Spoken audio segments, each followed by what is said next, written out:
नमो अरिहन्ताणं नमो सिद्धाणं नमो आयरियाणं नमो वज्रायाणं नमो लोय सव्यसाहूणं मंगलं भगवान् वीरो मंगलं गौतमो गणी मंगलं कुंद कुंदाद्यो जैन धर्मोस्तु मंगलम सर्वमंगल मांगल्यम सर्वकल्याणकारकम प्रधानम सर्वधर्माणां जैनम जयतु शासनम। नमः श्री वर्धमानाय निर्धूत कलिलात्मने सालोकानां त्रिलोकानां यद विद्यादर्पणायते।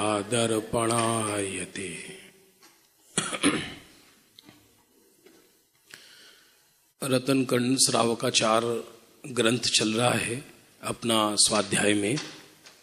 विगत 7 पीरियड हो गए अपने, तो 7 पीरियड में 2 अधिकार का सार हमने समझ लिया। वैसे तो जीवन निकल जाए तो भी नहीं हो पाएगा पूरा, जिसमें सम्यक दर्शन की अद्भुत चर्चा हुई, देवशास्त्र गुरु की चर्चा हुई, सम्यक्त्व के 8 अंग, मूढ़ता, 8 मद, फिर सम्यक्त्व का प्रभाव क्या है, ये अपनी चर्चा हुई।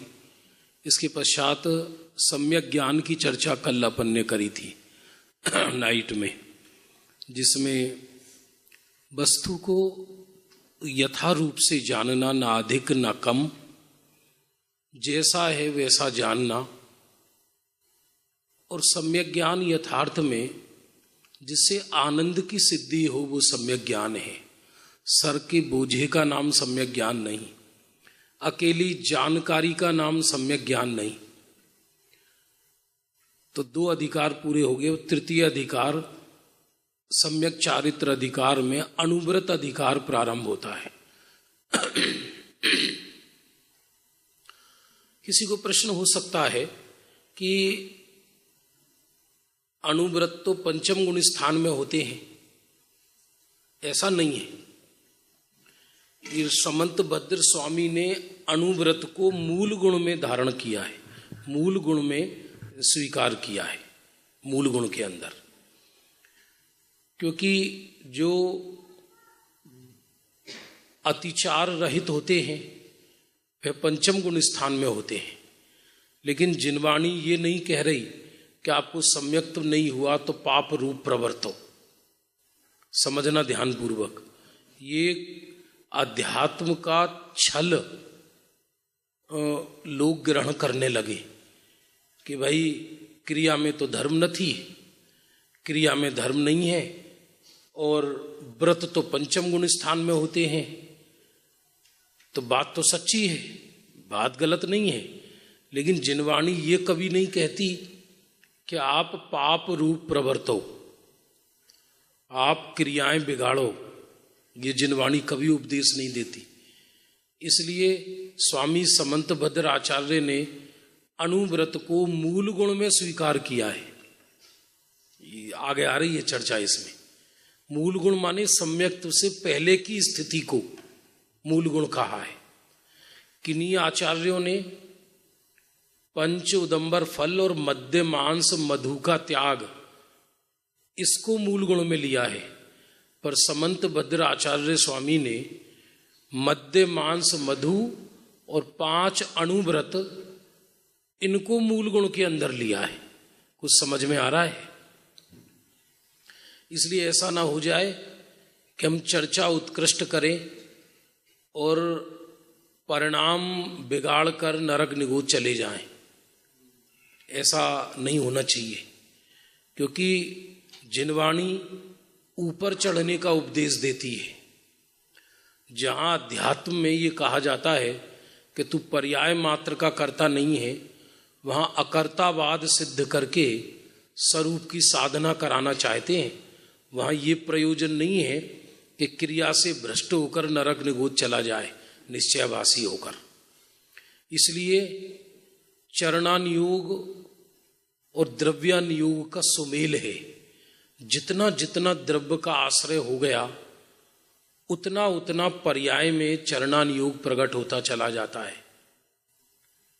और यदि द्रव्य का आश्रय हो नहीं, द्रव्य मानिए अपने शुद्धात्मा, और चरणान योग से भी भ्रष्ट हो गया और द्रव्य का भी आश्रय हुआ नहीं, तो निश्चयाभास को धारण करके नरक का पात्र बनेगा। टोडरमल जी ने मोक्ष मार्ग प्रकाशक में स्पष्ट लिखा है साथ निश्चयाभासी के प्रकरण में। तो अपनी अपनी वृत्ति को पहचानना कि हम व्रत संयम से घबराते तो नहीं है, हमको व्रत संयम से हेट तो नहीं होता, घृणा तो नहीं होती। जब व्रत संयम की बात आए तो हमारा चित्त उत्साहित होता है या अंदर से भयभीत होते हैं। ग्रंथों में लिखा है, गुरुदेव ने बोला है, ये तो क्रिया बोला है, लेकिन जिन्होंने बोला है वो धारण करके बोला है, समझना ध्यानपूर्वक। इसलिए ज्ञानी को व्रत संयम आदि होते हैं, होने पर उनकी दृष्टि नहीं होती, उनमें धर्म बुद्धि नहीं होती। हम उसका पालन ना करके और पाप वृत्ति में झूलते हुए उसको हेय कहते हैं।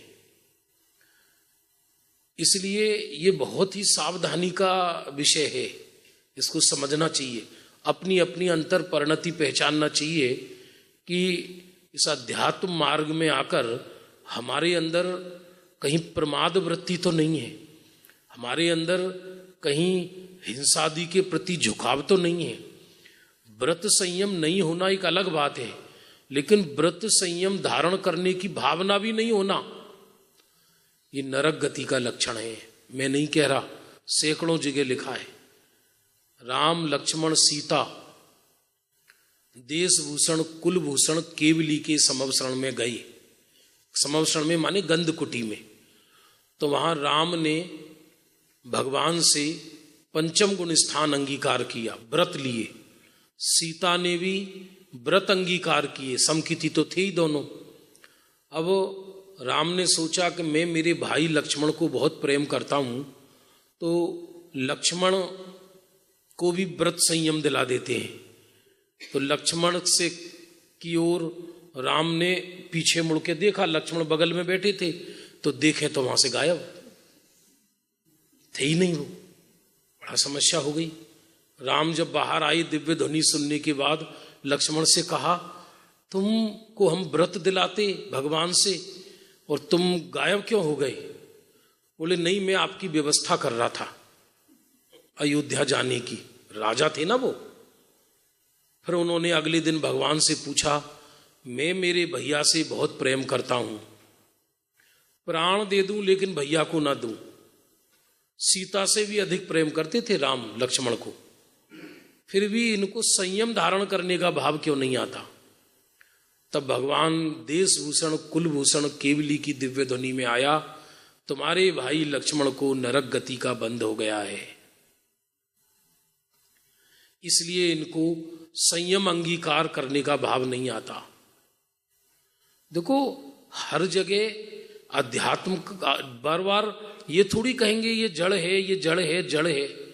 ये तो इस काल में अध्यात्म को स्पष्ट करने के लिए गुरुदेव ने विशेष खुलासा किया इस चीज का, क्योंकि जड़ का रस ना हो जाए। लेकिन इसका अर्थ ये नहीं है कि भ्रष्ट क्रिया करने का उपदेश दिया है कि क्रिया से भ्रष्ट हो। जो स्वयं क्रिया में धर्म न थी ऐसा कहते थे, वो स्वयं सूखे नीम के पत्ते पर भी पैर नहीं रखते थे। इसलिए ये बात बहुत ही सावधानी पूर्वक समझना, क्योंकि इस रतनकर्ण श्रावकाचार का श्रावकों का विषय तो अब शुरू हुआ है। अब तक सम्यक दर्शन और सम्यक ज्ञान की चर्चा हमने 7 पीरियड में करी। इसमें तो अब अणुव्रत अधिकार प्रारंभ होता है। आप कहोगे सच्चे अनुव्रत तो ज्ञानी को होते हैं, पंचम गुण स्थानवर्ती को होते हैं, बात सत्य है, लेकिन भावना तो नीचे के गुण स्थान में हो ही सकती है ना। हम यथासंभव पापों से तो बच ही सकते हैं ना। ऐसा तो जिनागम में नहीं लिखा कहीं पर भी कि सम्यक्त्व के इंतजार में क्रिया से भ्रष्ट होकर नरक जाओ, ये कहीं लिखा है कहीं? इसलिए टोडरमल जी ने मोक्ष मार्ग प्रकाशक में एक जगह तो ऐसा लिखा, किन्हीं को व्रत आदि सम्यक्त्व से पूर्व होते हैं, किन्हीं को व्रत आदि सम्यक्त्व के बाद होते हैं। इसी अपने मोक्ष मार्ग प्रकाशक में टोडरमल जी ने लिखा है, वो साधारण पुरुष ने नहीं लिखा। किन्हीं को व्रत आदि सम्यक्त्व से पूर्व होते हैं, किन्हीं को व्रत आदि सम्यक्त्व के बाद होते हैं। भाई ऐसा तो है नहीं। इसलिए ज्ञानी अथवा होने वाला ज्ञानी अथवा भद्र परिणामी अथवा सच्चा जैन पाप से घबराता है। उसका लक्ष्य स्वरूप पर ही है, लक्ष्य शुद्धात्मा में ही है, उसे क्रिया का रस नहीं है, लेकिन वो अभी नीचे के गुण स्थानों में है। पाप की पोटली बांध के नरक जाना है क्या? बातें करके कोई व्यक्ति मोक्ष जाता है क्या? ये बातों का धर्म है क्या?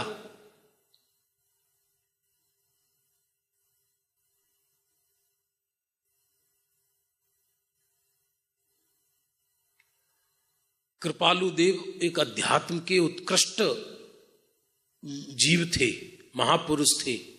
आप उनकी वृत्ति देखो, उनको पंचम गुण स्थान तो प्रकट नहीं हुआ था, ज्ञानी थे, लेकिन ज्ञानी होने पर भी उनका जो बाह्य जीवन था वो पंचम गुण स्थान जैसा था। पापों से अत्यंत घर गृहस्थी में रहने पर भी उनकी जो वृत्ति थी वो बहुत अद्भुत थी, अद्भुत, अति अद्भुत। वो इसमें प्रारंभ करते हैं। बड़ा नाजुक विषय है, क्योंकि इस बार थोड़ा लीक से हटकर विषय लिया है। देखो, अनुव्रत अधिकार प्रारंभ होता है। 47 नंबर श्लोक, 46 हो चुकी। मोहित मेराप हरणे, बोलिए, दर्शन लाभादवाप्त संज्ञाना,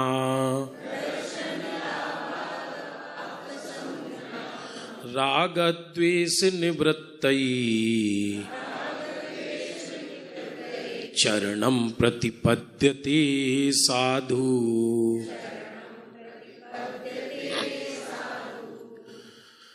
दर्शन मोह रूप अंधकार के दूर होने पर, सम्यक दर्शन के प्रकट होने पर, जिसे सम्यक ज्ञान की प्राप्ति हो गई है, ऐसा साधु, साधु का अर्थ हर जगह मुनिराज नहीं होता।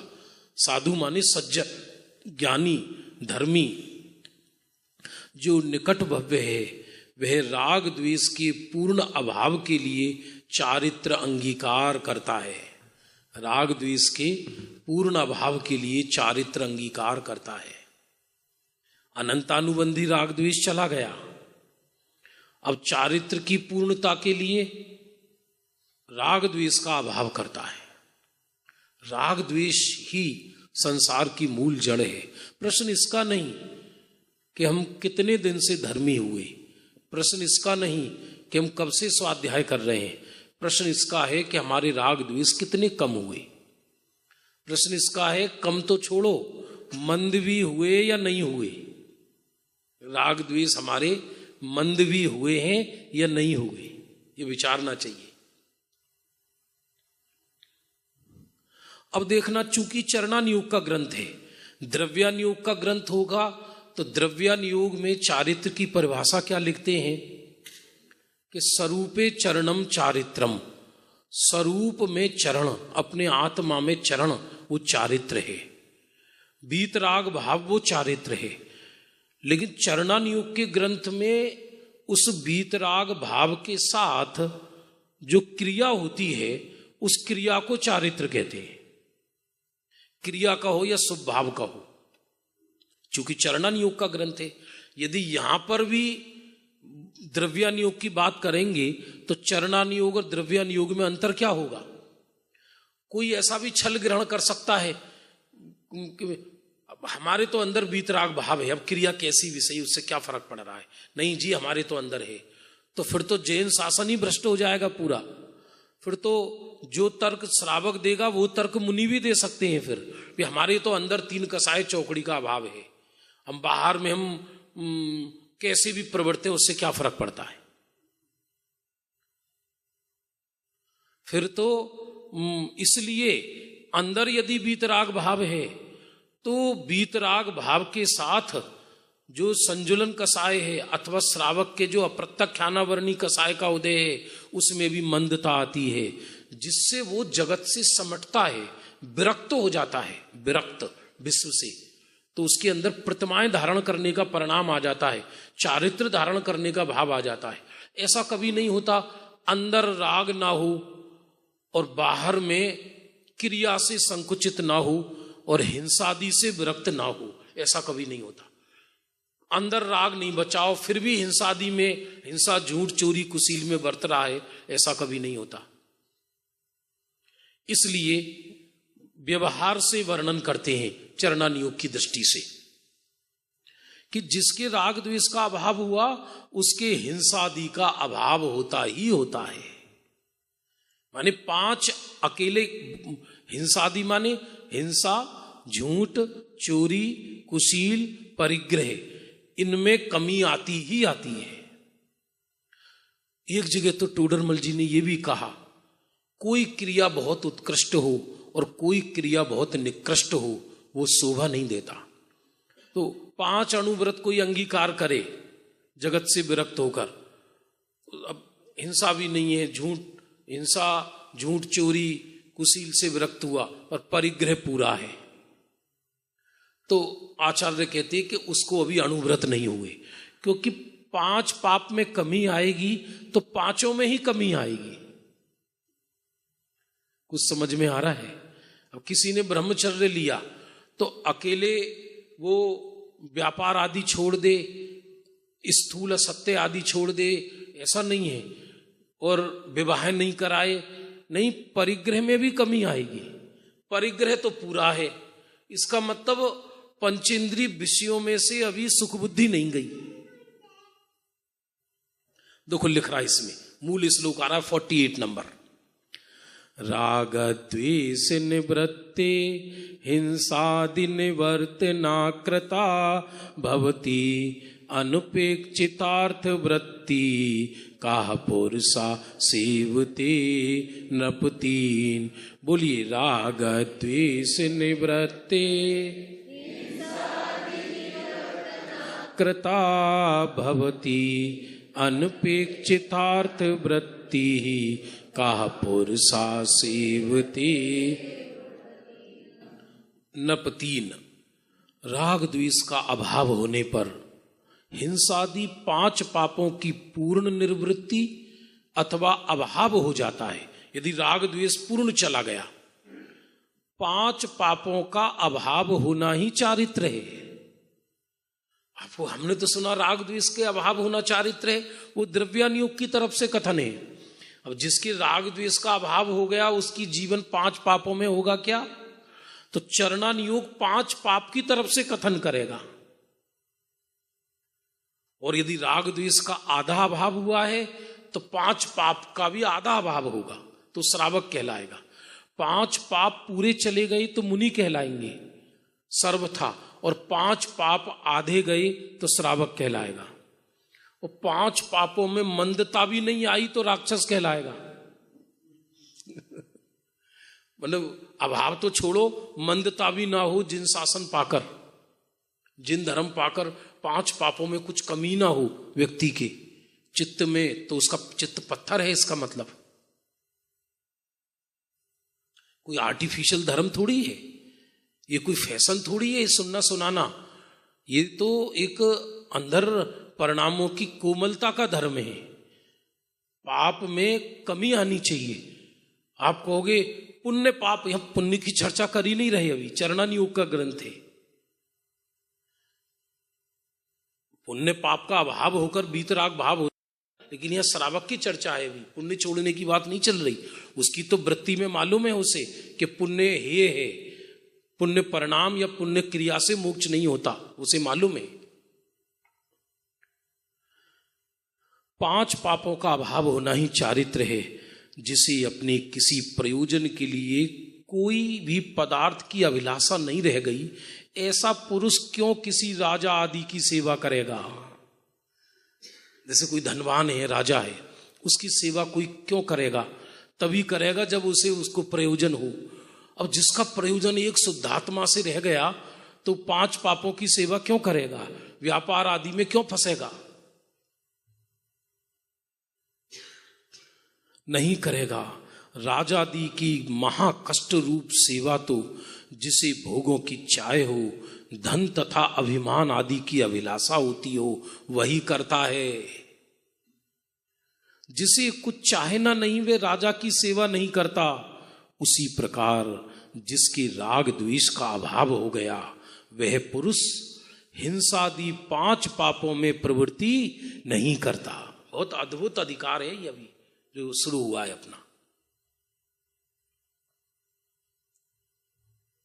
अभी समझ लीजिए एक तरीके से 6 पीरियड मिलेंगे इसके लिए अपने को, 6 पीरियड। तो 6 पीरियड में जितना वर्णन होगा अपन लेंगे। तो जिसको अब जगत से कोई प्रयोजन नहीं रहा और एक शुद्धात्मा ही भाता है, तो उसको 5 पाप करने का क्या प्रयोजन रहा। फिर 5 पापों में भी प्रवृत्ति हो और वो ये कहे कि अंदर तो मेरे बीतराग भाव है, ऐसा थोड़ी होता है। फिर 49वें श्लोक में कहते कि ऐसे राग द्वेष का जो अभाव है, ये 5 पाप मिटने से ही सम्यक चारित्र कहलाता है। यदि पाप ना मिटे तो वो सम्यक चारित्र नहीं कहलाता। कोई ये कहे कि मेरे बीतराग भाव है पर 5 पाप चल रहे हैं, कि नहीं, 5 पाप लिखा इसमें, मैं सारे श्लोक नहीं ले पाऊंगा। हिंसा, झूठ, चोरी, मैथुन, परिग्रह, ये पाप आने के बड़े रास्ते हैं। नाले होते ना, नाला कचरा आने का, तो ये पाप को आने के बड़े रास्ते हैं। इनसे विरक्त हो जाना सम्यक ज्ञानी का चारित्र है। इनसे विरक्त नहीं हुआ तो सम्यक ज्ञानी नहीं कहलाएगा। कि क्रिया की तरफ से सम्यक ज्ञानी को समझाया जा रहा है, क्रिया की तरफ से। फिर ऐसा चारित्र 2 तरह का है, ये 50 नंबर श्लोक में समझाया।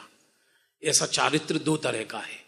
कैसा कि जिसने एक देश पाप छूटे जिनके, वो श्रावक कहलाएगा, और सर्वदेश पाप जिनके छूटे वो कौन कहलाएगा, मुनिराज कहलाएंगे। तो अब ऐसा जो गृहस्थी है जिसके 5 पाप एक देश छूटते हैं, उनको 51 नंबर का श्लोक कहते हैं। उनके किस तरह का जीवन उनका होता है देखिए। ग्रहीणाम त्रेधा तिष्ठतनु, बोलिए,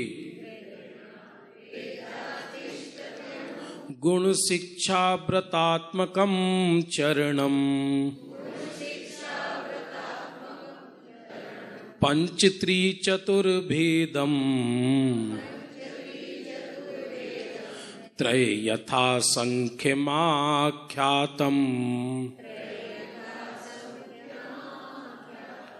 बोलिए फिर से, ग्रहीणाम त्रेधा गुण शिक्षा व्रतात्मकम चरणम, पंचत्री चतुर्भेदम, त्रय यथा सांख्यमाख्यातम। ग्रस्तों के अणुव्रत, गुणव्रत और शिक्षा व्रत, ये 3 प्रकार का चारित्र होता है। मिलकर बोलो कौन कौन से? अणुव्रत, गुणव्रत, शिक्षा व्रत। अणुव्रत कहलाते 5 और गुणव्रत कितने कहलाते हैं? 4 या कहीं 3, और शिक्षा व्रत 4। माने जिसमें मुनि बनने, अणुव्रत से तो वो श्रावकपना शोभा देगा, और गुणव्रत से उसके अंदर और विशेषताएं प्रकट होंगी, और शिक्षा व्रत से मुनि बनने की भावना होगी, मुनि बनने की शिक्षा होगी उसको। इसलिए अणुव्रत, गुणव्रत, शिक्षा व्रत। गुणव्रत उसको कहते हैं जो अणुव्रत की रक्षा करे, शिक्षा व्रत उसे कहते हैं जिसमें मुनि बनने की भावना जागृत हो उसके जीवन में। सबसे पहले 5 अणुव्रत का श्लोक कहते हैं, श्रावक के 5 अणुव्रत। प्राणातिपात वितथ, बोलिए प्राणाति, व्यवहारस्तेय काम मूर्छाभ्या,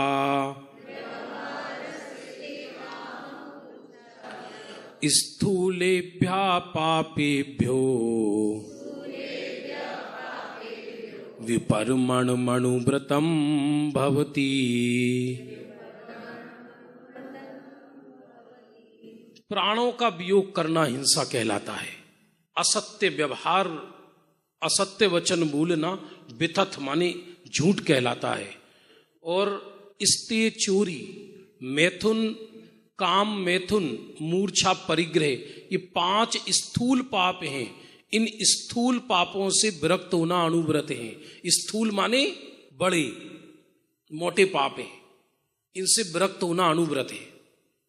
इसका भावार्थ पढ़ने जैसा है। मारने के संकल्प से जो त्रस जीवों के हिंसा का त्याग, वे स्थूल हिंसा का त्याग है। फिर से सुनना, मुनिराज के सूक्ष्म पाप का भी त्याग है, लेकिन श्रावक के सूक्ष्म पाप का त्याग नहीं है। भी श्रावक के स्थूल पाप का त्याग है। तो वो संकल्पी हिंसा का त्यागी होता है, माने जबरदस्ती किसी जीव को मारना, इसका वो त्यागी होता है श्रावक। देखो लिखा इसमें, मारने के संकल्प से जो त्रस जीवों की हिंसा का त्याग है, वो हिंसा का त्याग है। वचन से अन्य प्राणियों का घात हो जाए, धर्म बिगड़ जाए, अपवाद निंदा हो जाए, कलह संक्लेश भय प्रकट हो जाए, ऐसे वचन क्रोध अभिमान लोभ के वश होकर कहने का त्याग करना वे स्थूल असत्य त्याग है। ऐसी हिंसा नहीं करता जिससे किसी के प्राण खत्म हो जाएं। ऐसा झूठ नहीं बोलता जिससे किसी की निंदा हो जाए, किसी का भय प्रकट हो जाए, किसी का जीवन नष्ट हो जाए। ऐसा असत्य नहीं बोलता श्रावक। बिना दिए अन्य के धन का लोभ के बस होकर छल करके ग्रहण करने का त्याग, वे स्थूल चोरी का त्याग है। व्यापार का त्यागी नहीं है वो। व्यापार में करोड़ों कमा भी सकता है वो, लेकिन बिना दिए हुए किसी वस्तु को, चाहे वो सोना हो या रत्न हो या मिट्टी हो, उसे ग्रहण नहीं करेगा। मिट्टी भी ग्रहण क्यों करेगा?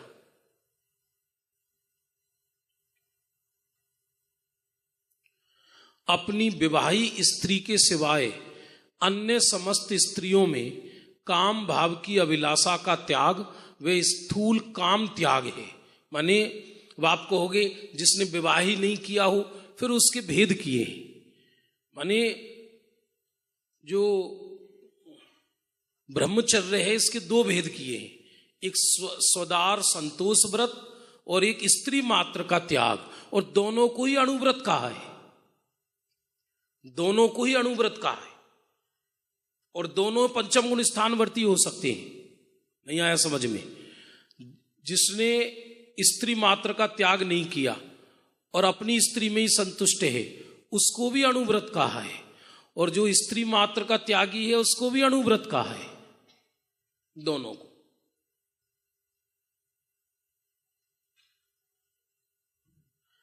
और 10 प्रकार के परिग्रह का प्रमाण करके अधिक परिग्रह ग्रहण के त्याग करना वे स्थूल परिग्रह त्याग है। जितनी जरूरत है उतनी रख लेता है, बस परिग्रह का परिमाण कर लिया। लेकिन नहीं कर पाता व्यक्ति। घर में जरूरत हो पूरी साल, मान लो 15-20 साड़ियों की, 100 150 से 200 से साड़ी लटक रही घर में, ढेरों कपड़े, 25-50 जोड़ी जूते चप्पल। एक जमाना ऐसा था एक जूते कोई बाप पहनता था, वही बेटा वही पोता। इतना परिग्रह, इतना परिग्रह। परिग्रह में पाप नजर नहीं आता, लेकिन हिंसा में पाप नजर आता है, झूठ में पाप नजर आता है, चोरी में पाप नजर आता है, कुशील में पाप नजर आता है, पर परिग्रह में पाप नजर नहीं आता। जबकि सारे पापों का मूल परिग्रह है, आगे बताएंगे इसमें। अंदर ही अंदर पाप की वासना नहीं छूटती उसको, जबकि जरूरत तो कुछ है नहीं। घर माने भंगार खाना, अब उसको सजा देते हैं तो समझ लो मोहियों ने उनका नाम रख दिया घर एक मंदिर। घर में क्या है बताओ, घर में है क्या? 5 इंद्रिय के विषय सजाकर रख दिए गए हैं, वो घर है। 5 इंद्रियों के विषयों को सजाकर रख दिया गया है, उसका नाम घर है। यहां तो कहते हैं वो घर ही नहीं है। जहां 5 इंद्रिय के विषय सजाकर रखे हो वो घर नहीं, वो तो नरक का स्टेशन है। जो सच्चा गृहस्थी होगा वो 5 इंद्रिय के विषय को सीमित करेगा तो वो अणुव्रति कहलाएगा। वो पंचम गुण स्थान का अणुव्रति तो बाद की बात है, यहां तो मूल गुण में लिया है उसको। आगे आ रहा है मूल श्लोक, भाई जितनी जरूरत है उतनी रख लो। अब इसमें 53 नंबर के श्लोक में नीचे की टीका पढ़ने जैसी, संकल्पी हिंसा का त्याग इस प्रकार है। यदि एक जीव को मारने से उसका रोग आपत्ति दूर हो सकती है तो भी जीने के लोभ से वे 30 जीवों का घात नहीं करता। श्रावक 30 जीवों का घात नहीं करता, बुद्धिपूर्वक किसी के प्राण घात नहीं करता। एक किसान समझना खेती करता है तो वो आरंभी हिंसा में आएगा, और एक सेठ खेती करता है तो संकल्पी हिंसा में आएगा। फरी थी क्या बोला, आया है लिखा हुआ इसमें वर्णन। यदि किसान खेती करता है तो वो आरंभी हिंसा कहलाएगी। हिंसा 4 तरह की होती है, संकल्पी हिंसा, आरंभी हिंसा, उद्योगी हिंसा, विरोधी हिंसा। तो संकल्पी हिंसा माने जहां जीव को बिना प्रयोजन, हमारा मतलब उसके जीवन से संबंध नहीं, तो भी हम उस जीव को मनोरंजन के लिए मार रहे हैं, वो संकल्पी हिंसा है। तो किसान को दूसरी आजीविका नहीं है, इसलिए वो उनके आरंभी हिंसा में आता है। लेकिन वणिक के, बनिया के तो और भी व्यापार हैं, तो जबरदस्ती खेती क्यों कर रहा है? वो संकल्पी हिंसा में। संकल्पी हिंसा का फल सीधा नरक है। और आरंभी हिंसा वो कहलाती है जिसमें व्यापार के हेतु हिंसा होती है मजबूरी में। लेकिन आरंभी हिंसा वो तभी कहलाएगी जब योग्य आजीविका हो। नहीं तो क्या हमारे तो आलू का व्यापार है जी, वो तो। और आचार्य ने कहा है श्रावक के आरंभी हिंसा का त्याग नहीं है। आरंभ माने व्यापार में जो हिंसा हो, घर गृहस्थी में जो हिंसा हो, लिखा है इसमें देखो। आरंभी हिंसा का त्याग करने में गृहस्थ समर्थ नहीं है। वह तो आरंभ में यत्नाचार सहित वर्तता हुआ दया धर्म को नहीं भूलता। आरंभ किए बिना गृहस्थी का निर्वाह नहीं हो सकता। कितने ही प्रकार का आरंभ तो नित्य ही करना पड़ता है। चूल्हा जलाना, चक्की पीसना, ओखली में कूटना, बुहारी झाड़ू लगाना, पानी भरना, धन कमाना, ये 6 पाप के कर्म तो नित्य ही होते हैं। गृहस्थी के ये नहीं छूट सकती इसको। लेकिन इसमें भी यत्नाचार पूर्वक प्रवर्तेगा, जबरदस्ती हिंसा नहीं करेगा। जैन शासन है भाई, इसलिए हमने तो गुरुदेव को देखा नहीं। बताते गुरुदेव रात्रि में प्रवचन नहीं करते थे। क्यों नहीं करते थे? कि इतने सारे लोग आएंगे चलकर सड़क पे और बड़ी बड़ी हैलोजन जलेंगी तो उनमें जीव हिंसा होगी मेरे निमित्त से।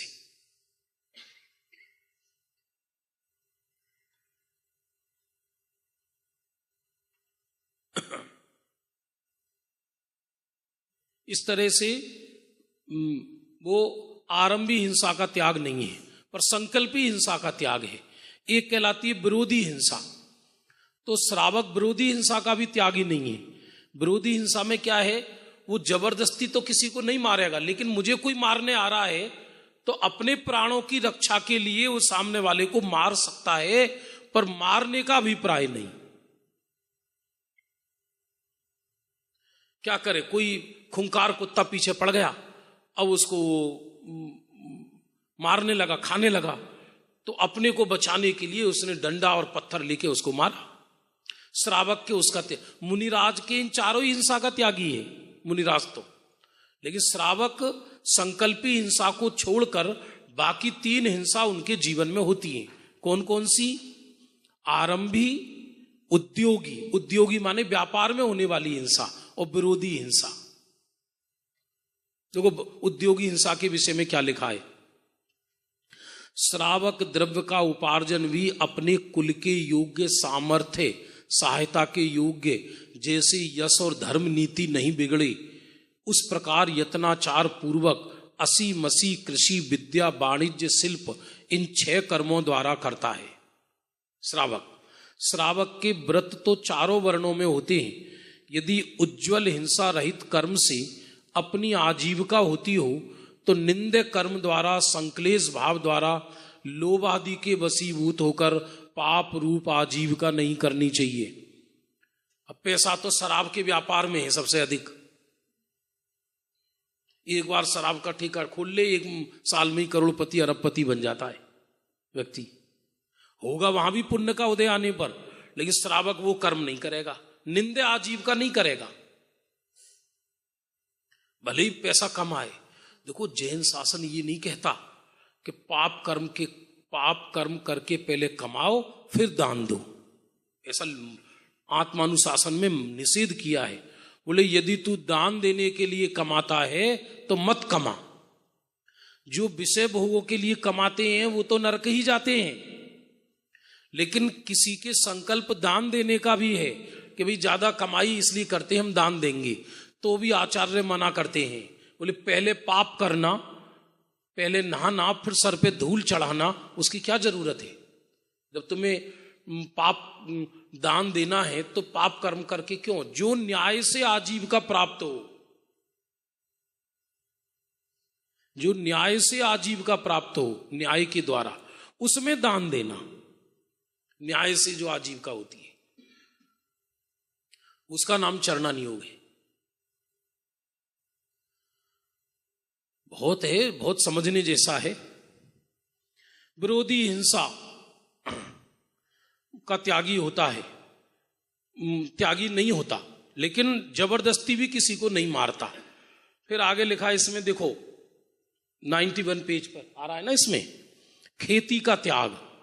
माली जाट इत्यादि कुल में यदि अन्य आजीविका नहीं हो तो कृषि द्वारा आजीविका करते हुए भी दया धर्म को नहीं छोड़ना चाहिए। यदि तुम्हारी जाति माली है, समझ गए ना आप, क्योंकि जैनी तो 4 ही वर्ण में हो सकते हैं। कोई बनियाई जैनी हो ये जरूरी नहीं है, शूद्र भी जैनी हो सकता है। तो अब तुम पे कोई आजीविका नहीं है तो खेती कर सकता है। जो खेत पहले बोता आया हो उसी का प्रमाण करके अधिक का त्यागी होकर खेती करे, अधिक तृष्णा नहीं करे, उसमें से भी बहुत घटाता हुआ अपनी निंदा करता हुआ खेती करे। बहुत जल सींचता है तो भी स्वयं तो एक चुल्लू भर भी अनछना जल नहीं पीता। खेती भी करे तो वो भी छने जल से खेती करे। और यदि अन्य आजीविका है तो खेती की जरूरत नहीं है फिर, नहीं तो बहुत हिंसा का पाप लगे भारी। एक लाइन तो बहुत गजब की लिखी है सबसे नीचे इसमें, कोई आकर बहुत धन भी देवे और कहे तुम यहां धान्य के बहुत वृक्ष पौधे काटते हो, हमसे एक सोने की मोहर लेकर हमारे वृक्ष की एक डाल ही काट आओ, तो भी वे लोभ के वश होकर कभी नहीं काटता। इसका नाम श्रावक है। कोई स्वयं तो वृक्ष ना काटे और किसी को कहे एक सोने की मोहर ले लो और हमारे एक वृक्ष की डाल काट दो, तो वो जो सच्चा श्रावक होगा वो एक सोने की मोहर में भी एक डाली नहीं काटेगा।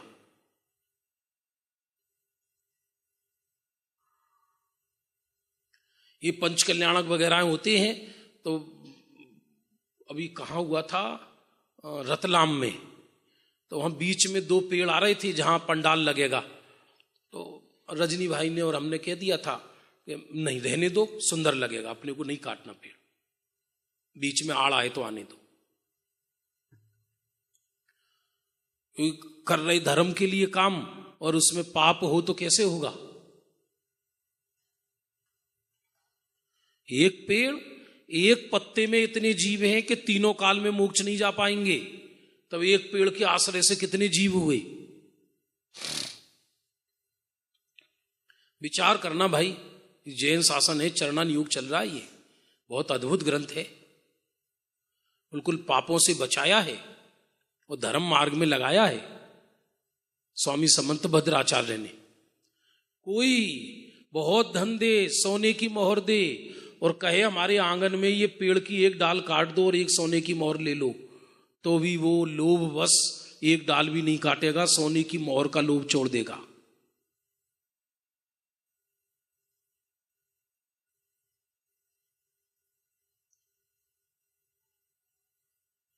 फिर बीच में हिंसा और अहिंसा के प्रकरण में पुरुषार्थ सिद्धि उपाय का कुछ श्लोक दिए हैं, वो मैं नहीं ले रहा। कोई पुरुषार्थ सिद्धि उपाय के श्लोक लेंगे तो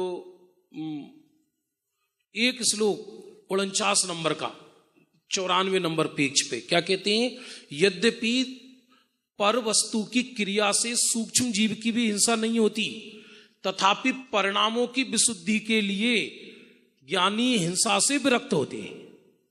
मिल गया 49 छंद है यही वहां। सूक्ष्मापि न खलु हिंसा पर वस्तु निबंधना भवति पुंसा, हिंसाय तन निवृत्ति परिणाम विशुद्धि तदपि कार्या। ज्ञानी ये जानते हैं कि मेरे मारने से जीव मरता नहीं, मेरे बचाने से बचता नहीं, जड़ की क्रिया धर्म नहीं। लिखा इसमें पुरुष के जो हिंसा होती है वह तो अपने परिणामों में हिंसा करने का भाव हो जाने से होती है, अन्य वस्तु तो सूक्ष्म हिंसा का भी कारण नहीं। यहां कोई प्रश्न करता है, यदि पर द्रव्य के निमित्त से सूक्ष्म हिंसा नहीं होती तो बाह्य वस्तु का त्याग व्रत संयम किस लिए कराते हो। उसका उत्तर, हिंसा तो जीव के हिंसक परिणाम होने पर होती है, परंतु जो हिंसा के स्थानों में प्रवर्तन करेगा उसके हिंसा के परिणाम कैसे नहीं होंगे। इसलिए अपने परिणामों की विशुद्धि के लिए जहां हिंसा होती हो ऐसे खान पान ग्रहण आसन वचन चिंतवन आदि का त्याग करना उचित है। कौन लिख रहा है, अमृतचंद्र आचार्य देव पुरुषार्थ सिद्धि उपाय में, जिन्होंने समय सार की उत्कृष्ट आत्मख्याति टीका लिखी है।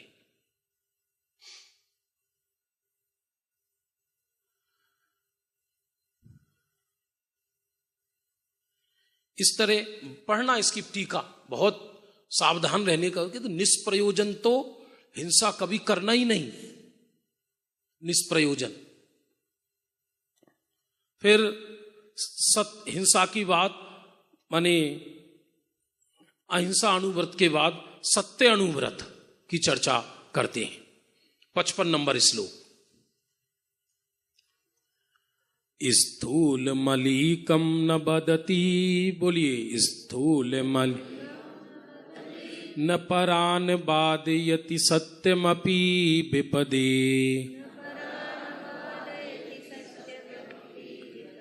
यत्तदन्ति संताः स्थूल मृषाबाद भय रमणम।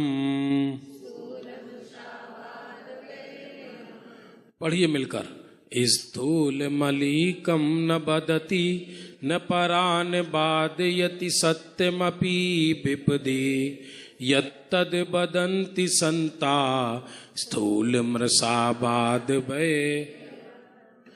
जो स्थूल असत्य स्वयं नहीं बोलता, सूक्ष्म असत्य के त्यागी तो मुनिराज होते हैं, चूंकि श्रावकाचार है, न दूसरे से कहलाता, जिस वचन से अपने या पराये दूसरे पर आपत्ति आ जाए ऐसा सत्य भी नहीं बोलता। कई लोग कहते हैं हम तो खरा खरा बोलते हैं साहब, हम तो सत्य बोलते हैं। हाँ, हम बिल्कुल सच्ची बोल रहे हैं, क्योंकि तुम्हारे सत्य से किसी के प्राण संकट में आ जाएं, उसका जीवन खतरे में पड़ जाए, उसका अपमान आदि होने लगे, तो ऐसा सत्य भी नहीं बोलना चाहिए। उसे संत पुरुष स्थूल झूठ का त्याग कहते हैं। अभी तो सत्य का जनरलाइजेशन हो गया है, व्यक्ति प्रयोजन भूत भी और निष्प्रयोजन 24 घंटे झूठा ही बोलता है। मतलब उसमें सत्य के वचन है या नहीं, जमाना ऐसा आ गया कि व्यक्ति 100 वचन बोले तो उसमें ढूंढना पड़े कि सत्य वचन कौन सा है।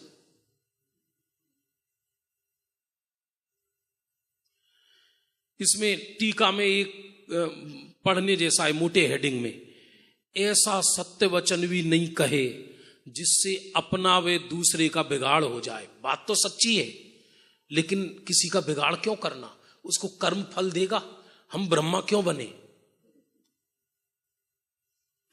आपत्ति आ जाए, अनर्थ पैदा हो जाए, दुख पैदा हो जाए, मर्म छिद जाए, राजा से दंड हो जाए, किसी के धन की हानि हो जाए, ऐसा सत्य वचन भी झूठ है।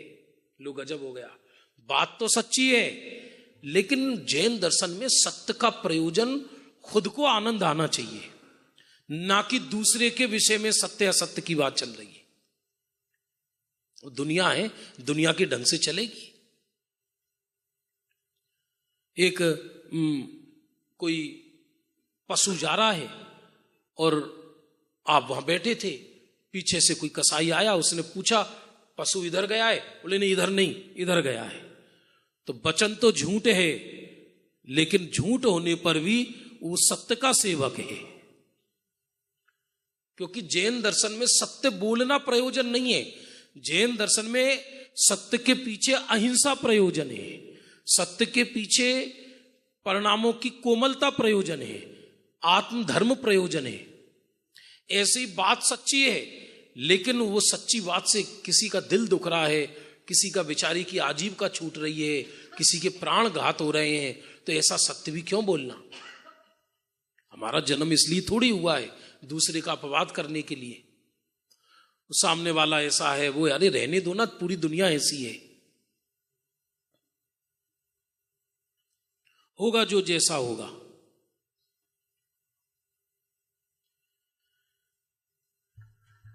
सत्य अणुबर अतिचार वगैरह नहीं ले रहा मैं। देखो एक लाइन कितनी प्यारी है 98 पेज पे। कठिनाई से किसी पूर्व पुण्य के उदय से मनुष्य जन्म पाया है, तो इसमें वचन बोलने में बहुत सावधानी रखो। क्या लिखा है? कठिनाई से किसी पूर्व पुण्य के उदय से मनुष्य जन्म पाया है, तो इसमें वचन बोलने में सावधानी रखो। जिसके वचन कोमल नहीं होते, जिसके वचनों में मिठास नहीं है, हम तो खरा खरा बोलते हैं, इसका मतलब तुम्हारे अंदर कसाई नहीं गली अभी। खरे का अर्थ अकड़ नहीं होती, कोमलता नहीं है, तो खरापना किस काम का। बड़ी मुश्किल से ग्रंथों में एक कथा आती है। एक गांव था, टेकरी छोटी सी, उस पर 923 लोग रहते थे। गांव में स्त्री पुरुष बालक, छोटा सा गांव एकदम, केवल 923 लोग। वहां से एक बीतरागी मुनिराजों का टोला गुजरा विहार करते हुए। चौथे काल की घटना है ये। और वो सब भील टाइप के लोग थे। उन्होंने मुनिराजों की निंदा करी, उन पर पत्थर बरसाए और उनको भगा दिया। काल नियोग से उसी दिन भूकंप आया। इसलिए नहीं आया भूकंप के उन्होंने ऐसा किया, भूकंप को आना था। वो सब उस भूकंप में दब के मरे, मरकर निगोद गए। निगोद से निकलकर भरत चक्रवर्ती के पुत्र बने। 923। अब पूर्व जन्म के संस्कार वश इनको बोलने की इच्छा ना हो, 11 वर्ष तक एक भी शब्द नहीं बोले। तो भरत जी को बड़ी चिंता हो गई। उन्होंने आदिनाथ से पूछा, प्रभु मैं चक्रवर्ती होने पर मेरे पुत्र गूंगे क्यों हैं?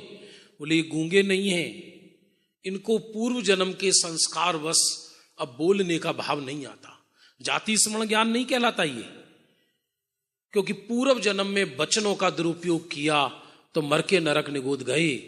अब ये जीवन में केवल एक बार बोलेंगे। क्या बोलेंगे?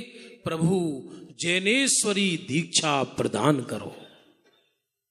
ये अधिक बोलना भी काम का नहीं है। अधिक बोलोगे तो असत्य ही बोलोगे। क्यों बोलना अधिक?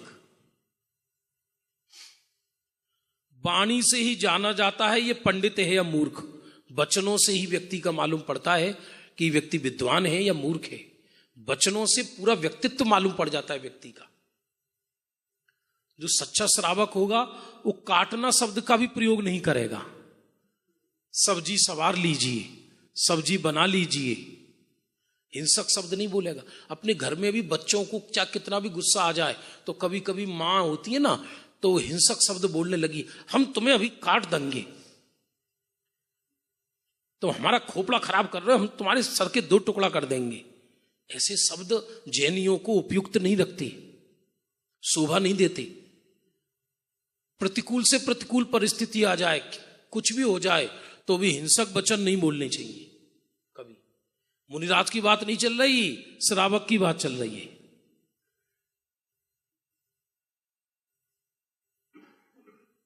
कभी कभी बच्चे ज्यादा तंग कर देते ना माँ को, हम तुम्हारी हड्डियां तोड़ेंगे, माँ गुस्से में बोलती है, तो वो शब्द उचित नहीं है। वो ऐसे शब्द नहीं बोलना चाहिए कभी भी। जो बेचारा बालक है, तुम और शब्दों का प्रयोग करो, दुष्ट बोल दो, धूर्त बोल दो, लेकिन ऐसे हिंसक शब्द नहीं, कभी नहीं। अरे कोई सच्चे जीव को मारे तो पाप लगता ही है। कोई आटे का जानवर बना के उसकी बलि दे तो भी नरक का कारण है। आइए ऐसी कथा भी।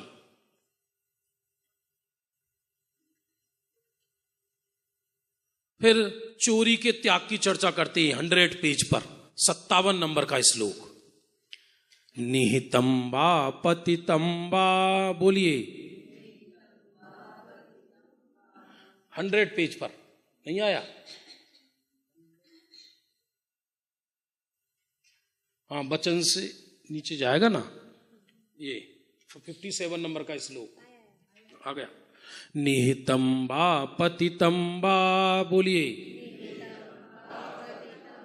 सुविस्मृतंबा परस्वमविसृष्टम न हरति यन्न च दत्ते तद कृश चौर्यादुपारमणम।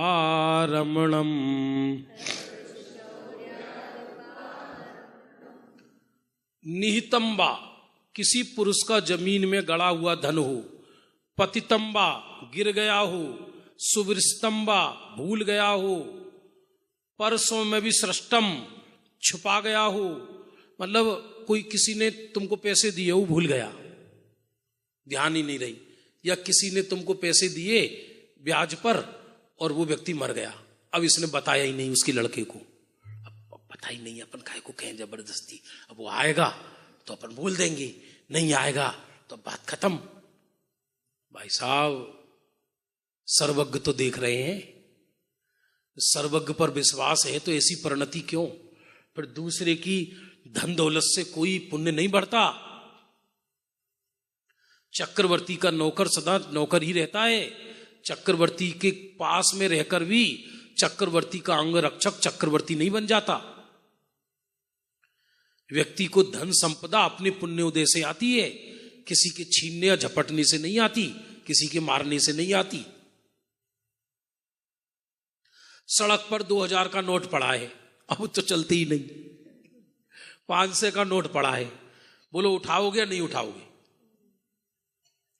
अरे साहब पड़ा है, तो हमने सोची भाई पड़ा है तो उठा लें। हमने रखा नहीं जेब में, हम तो मंदिर की गोलक में डाला है, तो भी पाप बताया है उसको, क्योंकि सड़क के पैसों से मंदिर की गोलक नहीं भरी जाती। तुम्हारा भाव ही क्यों आया? तुम्हें तो कागज नजर आना चाहिए। हम नहीं उठाएंगे, कोई दूसरा उठा लेगा, उठा लेने दो ना, बहुत सारे नरक में बिल है ना, तुम ही भरोगे क्या उनको? दुनिया 84 लाख योनि बनी है, उन 84 लाख योनियों को सबको हमें ही पूरा करना है क्या? औरों को भी पूरा करने दो,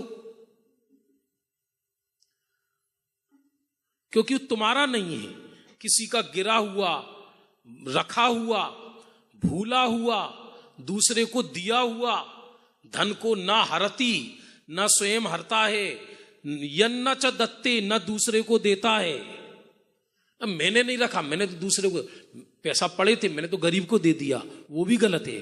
गरीब को तुम अपना देते ना, दूसरे का उठा के क्यों दिया? अपना देते आप।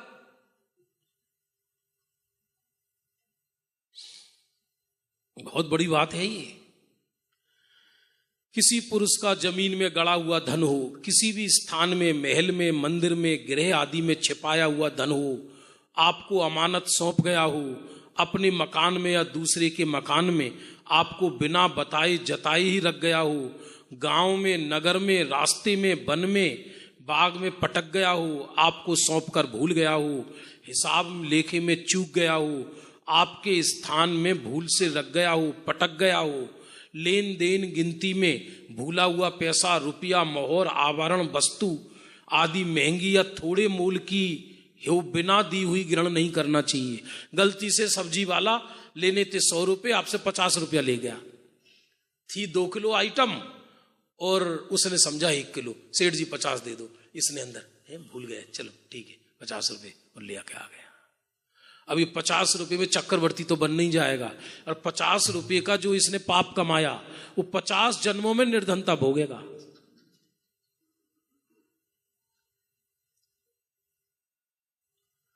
अब जब सर्वज्ञ पर विश्वास है तो ये बातें समझ में आएंगी, और यदि सर्वज्ञ देव पर और पुनर्जन्म पर विश्वास नहीं है तो ये सब बातें मजाक जैसी लगेंगी। हाँ, कोई इसको खुश होकर राज भी दे दे, वो चोरी नहीं है, ग्रंथों में आया है। एक राजा ने पूरा राज्य ही दे दिया गरीब को, तुम करो, लेकिन परमाणु भी उठा ले बिना दिए, वो चोरी है।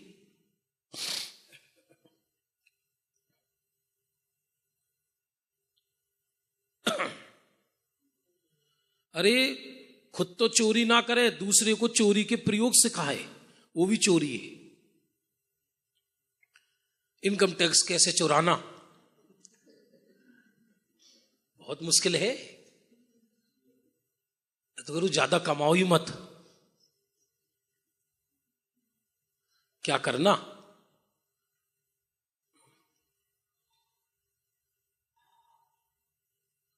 अब अपने यहां भारतीय रेल में 11 वर्ष तक के बालक की आधी टिकट लगती है, 11 वर्ष तक के बच्चे की, और 5 वर्ष तक का निःशुल्क है, लेकिन सीट नहीं मिलती उसे। यदि आप सीट लोगे तो आपको पैसा देना पड़ेगा, और अभी ये रूल है कि आधी टिकट वाले को सीट नहीं मिलती, सीट चाहिए तो पूरा पैसा देना पड़ेगा आपको। अब 11 आपका बालक हो गया 12 वर्ष का, तो आप आधी टिकट लोगे या पूरी टिकट लोगे?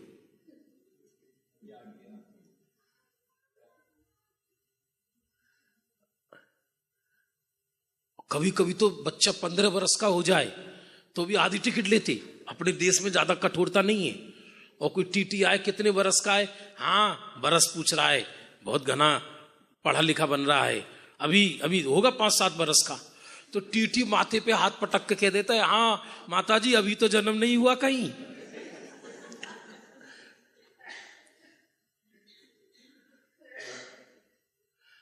खुश हो रहे, 500 रुपए बच गए, 500 रुपए बच गए, 500 रुपए बच गए।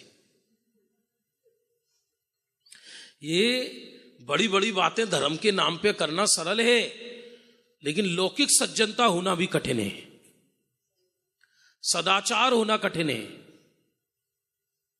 ईमानदार होना कठिन है। और ये नियम है, जो जगत में ईमानदार नहीं है वो धर्म में भी ईमानदार नहीं है।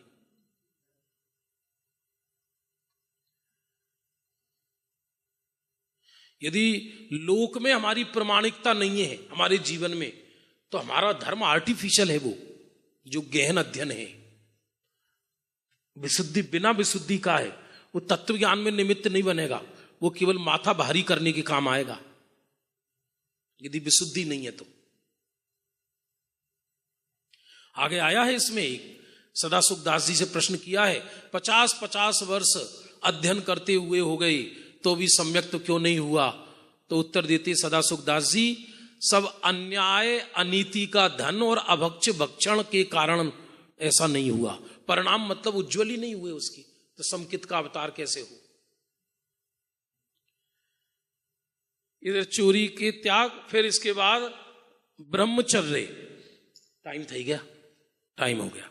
अभी ब्रह्मचर्य का और परिग्रह परिमाण और आजीविका कैसी करनी चाहिए, ये चर्चा ये अपन दोपहर काल में करेंगे। ठीक है, चलो।